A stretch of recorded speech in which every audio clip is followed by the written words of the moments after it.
Diariamente, programas de televisão ensinam que para conseguir as bênçãos de Deus, você precisa dar seu dinheiro para a igreja e seus pastores. Outros pregam que para se salvar é unicamente preciso guardar a lei dos 10 mandamentos.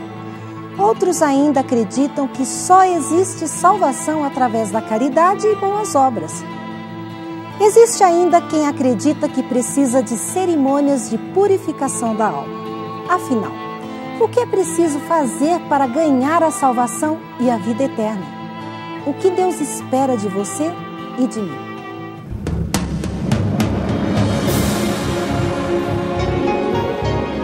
Ele permaneceu através dos tempos. O livro de Deus, a Bíblia. Indispensável em nosso mundo complexo. Está escrito, transmitindo esperança ao redor do mundo. Apresentado por Fernando Iglesias.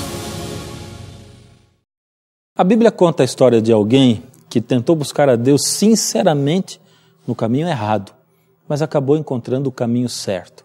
Seu nome era Saulo. Saulo nasceu na cidade de Tarso. Tinha sido educado em Jerusalém pelos mestres mais importantes da época. Veja o que Saulo diz sobre ele mesmo, o seu caráter, a sua conduta com Deus. Circuncidado ao 8º dia, da linhagem de Israel, da tribo de Benjamim, hebreu de hebreus, quanto à lei, fariseu, quanto ao zelo, perseguidor da igreja, quanto à justiça que há na lei, irrepreensível. Isso está em Filipenses 3, 5 e 6. Você viu só? Saulo era assim, um religioso a toda prova, mas religioso segundo a sua própria visão. Ele pensava que se guardasse a lei de Deus, ganharia a salvação. Saulo, na verdade, era um legalista. É assim que é chamado todo aquele que coloca a lei como meio de conseguir a sua salvação. Os legalistas, em geral, se tornam fanáticos. E as religiões estão cheias de fanáticos. São pessoas que levam uma vida amargurada, sem sabor, sem alegria, e que, por terem uma vida vazia, acabam gastando a maior parte do seu tempo reparando e olhando a vida dos outros. Saulo era um fanático, capaz de perseguir cristãos porque diziam que a salvação era apenas pelos méritos de Cristo, de graça. Saulo era como muitos que não conhecem a graça de Deus.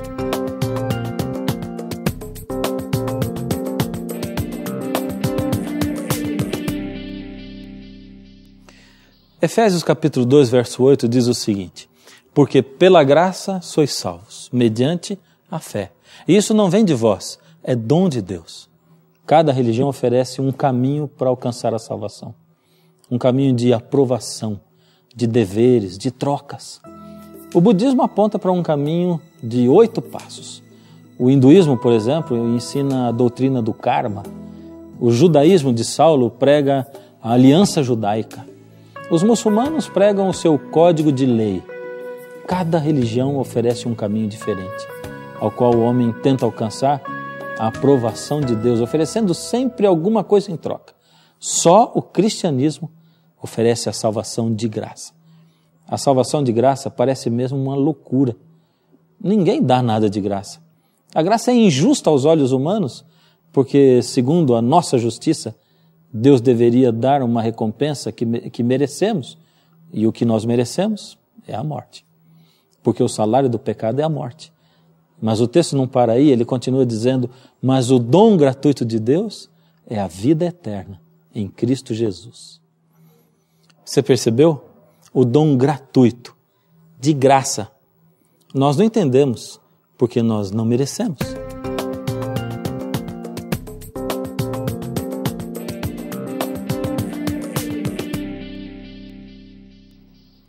A graça é isso mesmo, alguma coisa que nós não merecemos, dada por Deus sem pedirmos, mas que só será útil se nós usarmos.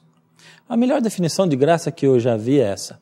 Graça significa que não há nada que possamos fazer para Deus nos amar mais e também não há nada que possamos fazer para que Deus possa nos amar menos. Jesus sabia que as pessoas iriam resistir à graça. Por isso falou o tempo todo sobre a graça. Jesus revelava que o mundo todo está banhado pela graça. Ele descrevia um mundo onde o sol brilha sobre maus e bons, onde as aves recolhem sementes de graça, sem arar nem colher, para poder merecê-las, onde flores silvestres explodem sobre as encostas rochosas das montanhas, sem terem sido cultivadas. Da mesma forma que pessoas que visitam um país estrangeiro percebem coisas que os moradores locais não percebem, assim também Jesus viu graça por toda parte, onde as pessoas não viam. Saulo não conseguia entender como Jesus poderia ser o Messias, o Filho de Deus.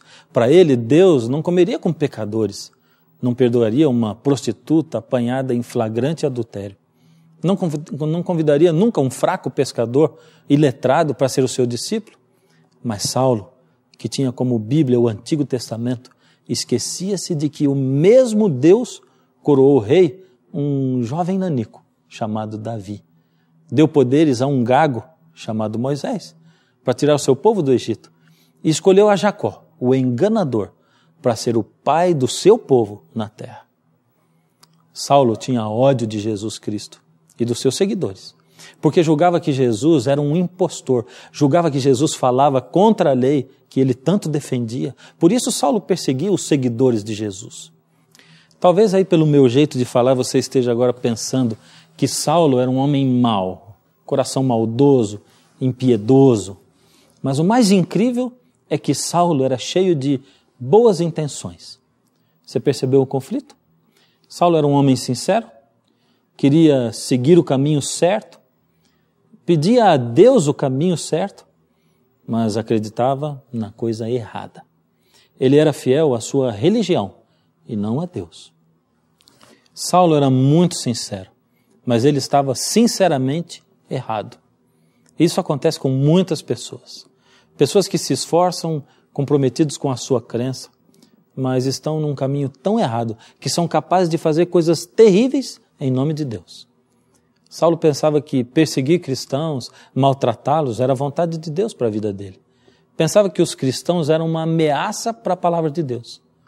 Saulo achava que, para se salvar, ele deveria guardar a lei de Moisés e obedecer à tradição dos líderes religiosos. Só que a tradição aumentava as leis, multiplicava as regras, tornavam a religião e a vida tristes. Saulo aprendeu na religião dele que para agradar a Deus e para receber dele a salvação e as bênçãos para a vida, a gente tem que fazer trocas com Deus. Trocas como dar o dízimo e receber bênçãos, fazer promessas e receber bênçãos, guardar mandamentos e ir para o céu, guardar a lei e esforçar-se para agradar a Deus. Saulo conhecia a lei de Deus, mas ele não conhecia o Deus da lei, o autor da lei.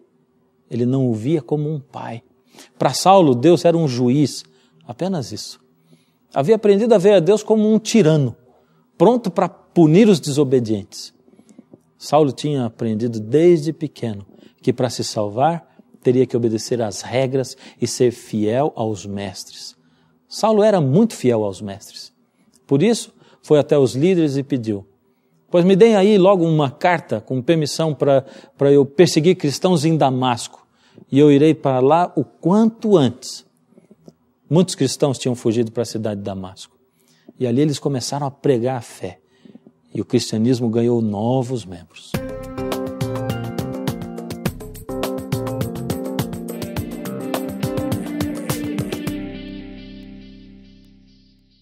E o sincero Saulo, tentando agradar a Deus, saiu em viagem para perseguir os cristãos.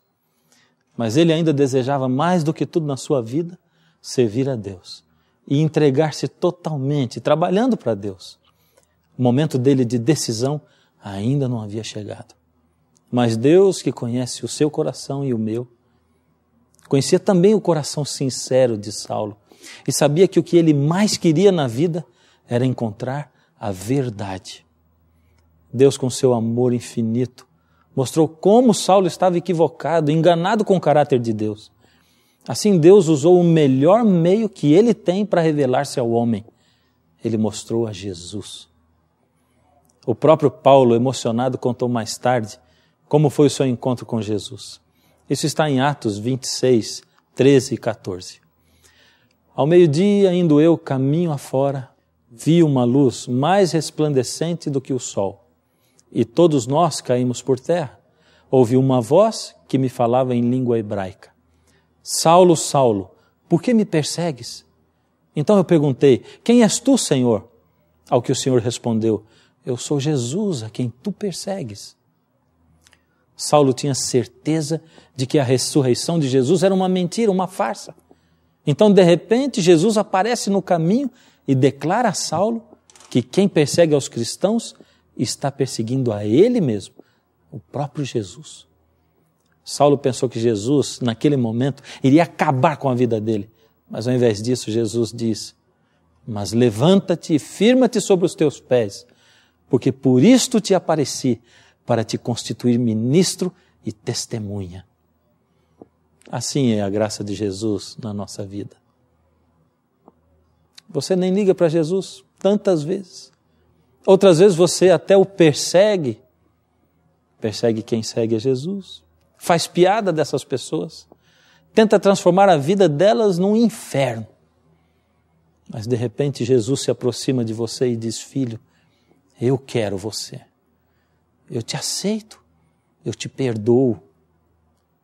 Então a Bíblia conta o resultado que isso teve na vida de Paulo.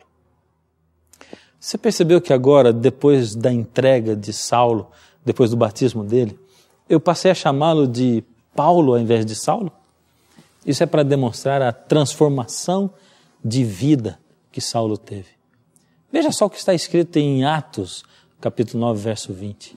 E logo pregava nas sinagogas, afirmando que Jesus é o Filho de Deus. Paulo começou a meditar nas palavras de Jesus, na vida de Jesus, no serviço dele, nas palavras de amor e de obediência que Jesus falou. Em João 15:10, onde ele disse: se guardardes os meus mandamentos, permanecereis no meu amor, do mesmo modo que eu tenho guardado os mandamentos de meu Pai e permaneço no seu amor. De repente, Paulo começou a perceber que Jesus não havia jogado a lei fora, mas ao mesmo tempo não dizia de modo algum que a lei era a tábua da salvação. Jesus havia sim unido a lei e o amor, facilmente, nas palavras que ele dizia.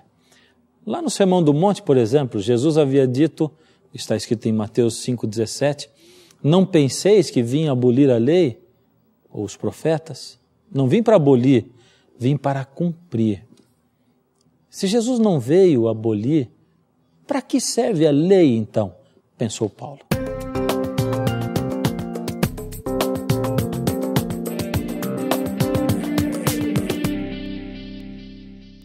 Uma grande questão que Paulo havia aprendido com o próprio Jesus é que guardar a lei não salva ninguém.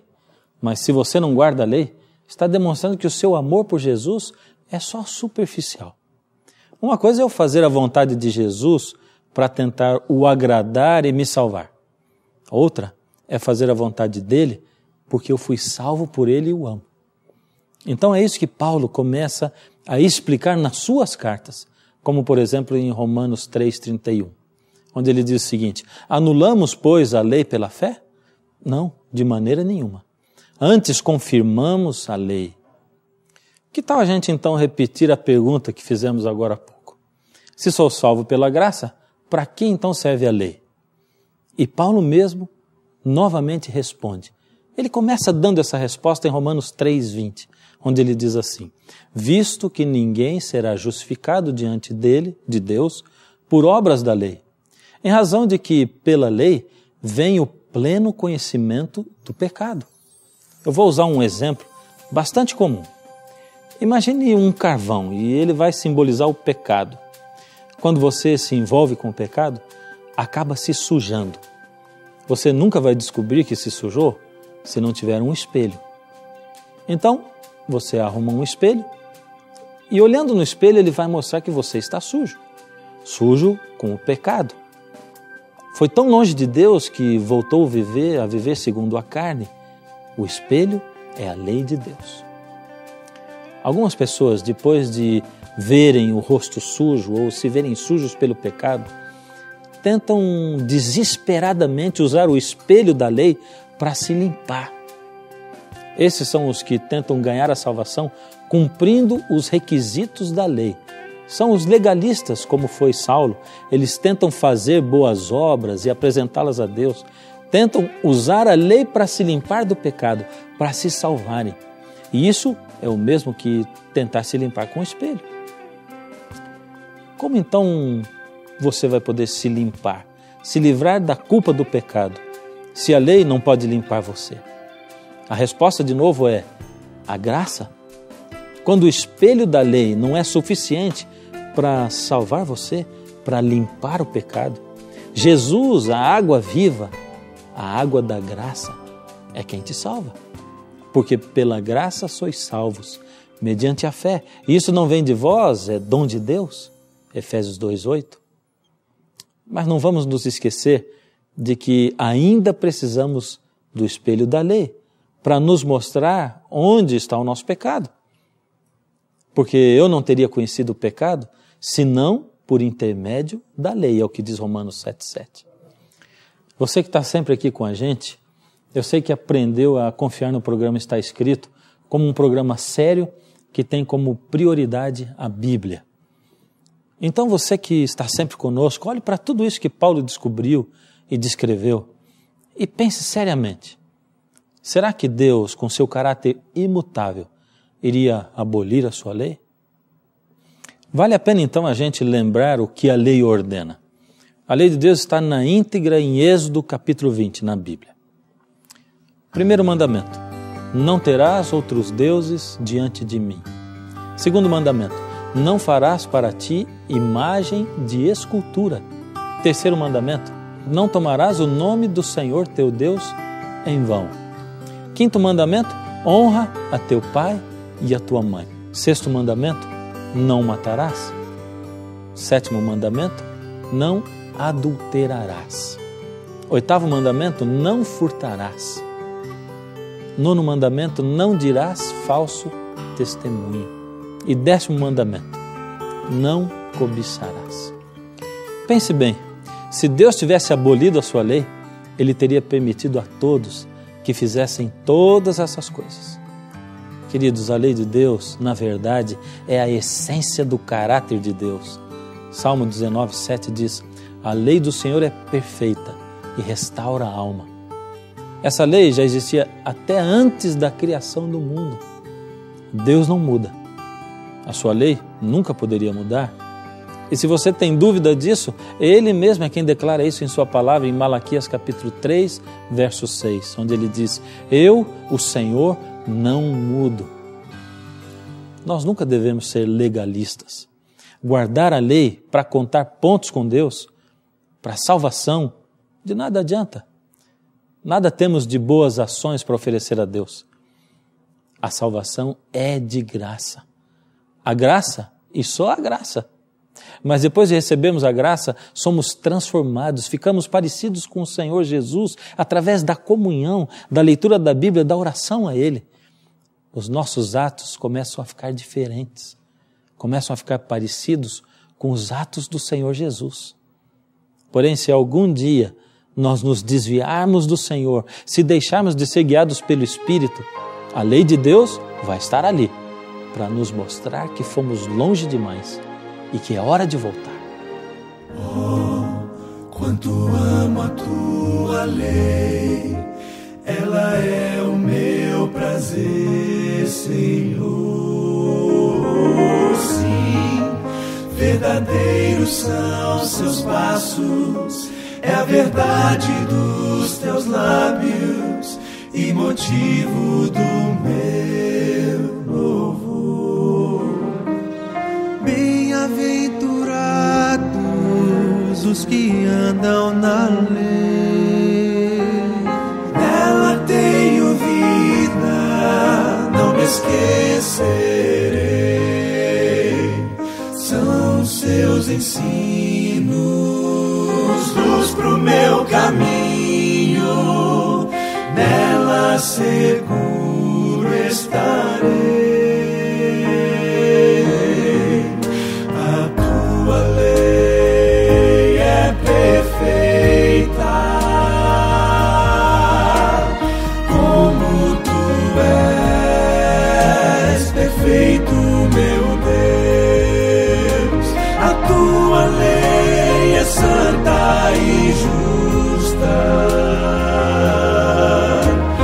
santo e justo tu és. É a mais bela expressão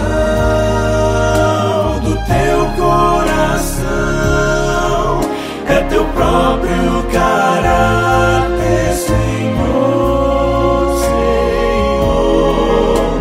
Reflete a grandeza e a tua beleza, revela por mim teu amor.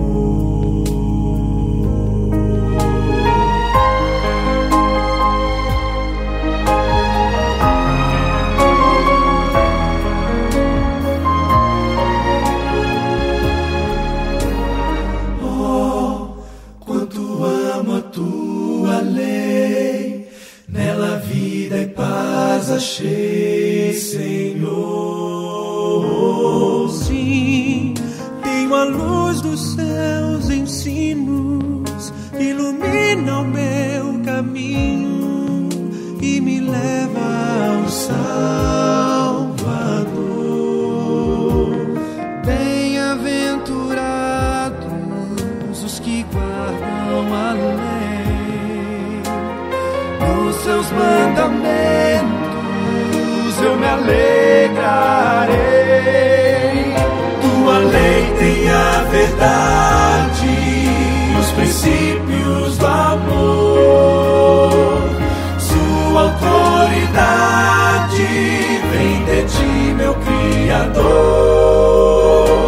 Palavras eternas, fontes de luz, são reveladas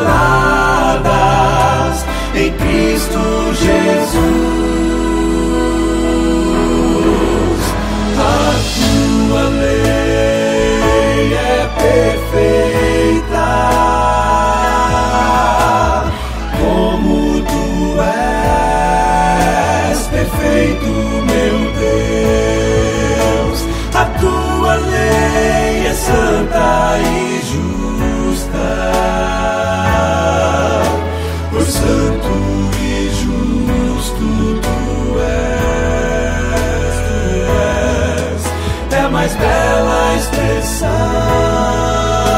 do teu coração, é teu próprio caráter, Senhor, Senhor. Reflete a grandeza e a tua beleza, revela por mim teu amor.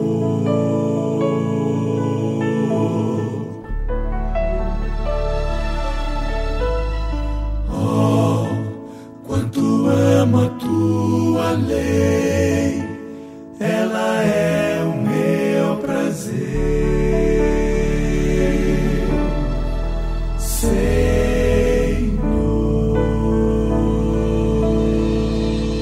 Esse aqui é o momento mais especial desse programa. É o momento, a hora de você tomar uma decisão na sua vida. Uma decisão ao lado de Deus. Para fazer essa decisão, tem que ter coragem, tem que ter fé.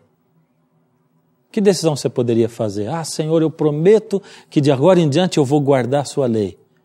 Essa é a decisão errada.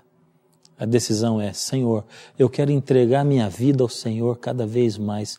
E hoje a minha decisão é, coloco minha vida nas tuas mãos, para que o Senhor possa fazer de mim o que o Senhor deseja. Que tal tomar essa decisão agora? Nesse momento, aí na sua casa, aonde você está? Eu gostaria então de ajudar você e orar junto com você, colocando a sua vida nas mãos de Deus. Incline a sua cabeça. Deus amado, coloco nas tuas mãos essa vida que está aí. Ó Senhor, o Senhor que acompanha os passos dessas pessoas, o Senhor que acompanha o seu filhinho, a sua filhinha, desde pequeno, sabe o que vai no fundo da alma dela, sabe que ela precisa de fé, precisa, Senhor, de tomar uma decisão, mas sabe quantas vezes está vacilante. Agora, Senhor, nesse momento, coloco esta vida nas tuas mãos. Que o Senhor possa lhe dar poder, que o Senhor possa arrancá-la de onde está Que o Senhor possa fazê-la sentir-se insatisfeita com a situação na qual se encontra, para que ela possa melhorar cada vez mais. E quando ela estiver nos teus braços, aí, Senhor, a lei não vai mais mostrar nenhum erro, porque ela está com o Senhor. Fazemos isso e colocamos a nossa vida nas tuas mãos e o fazemos em nome de Jesus. Amém. No Está Escrito de hoje, você conheceu mais um princípio divino, a graça. É ela que nos salva do pecado. A lei de Deus nos mostra o quanto precisamos da graça. Você sabia que este assunto da graça será tema de estudo por toda a eternidade? Que tal você se antecipar e começar agora mesmo a estudar a maravilhosa graça de Deus? Faça contato conosco agora mesmo por telefone. Você pode escrever uma carta, se preferir, ou mandar um e-mail. Você vai receber em sua casa, sem nenhuma despesa, a revista Princípios. Vamos, faça contato, estamos esperando por você. Hoje eu quero terminar um pouquinho diferente. Antes de dar o adeus, quero ainda fazer a você 2 perguntas. São perguntas para você responder para você mesmo. Você acha sinceramente que Deus aboliu a sua lei? A resposta mais do que comprovada e clara, não. Segunda, você percebeu que, na verdade, eu deixei de citar um dos mandamentos da lei de Deus? É o 4º mandamento. Ele foi escrito pelo próprio dedo de Deus. Está em Êxodo 20, de 8 a 11. E é o seguinte: lembra-te do dia de sábado para o santificar. 6 dias trabalharás e farás toda a tua obra, mas o 7º dia é o sábado do Senhor teu Deus. Porque em 6 dias fez o Senhor os céus, a terra, o mar e tudo que neles há. E ao 7º dia descansou. Por isso o Senhor abençoou o dia de sábado e o santificou. Bom, vamos voltar à declaração anterior. Você viu na Bíblia que a lei de Deus não foi abolida? Será que o sábado deve ser guardado ainda? Será que não serve outro dia? Será que Deus aceita que eu guarde todos os 9 mandamentos e não guarde somente o sábado? Será que Jesus guardou o sábado? Será que os discípulos de Jesus guardaram o sábado? Tudo isso e muito mais espera por nós nos próximos programas. Eu fico aqui, esperando você, no próximo encontro.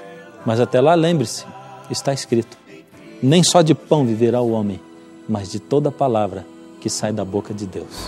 A tua lei é perfeita, como tu és perfeito, meu Deus. A tua lei é santa e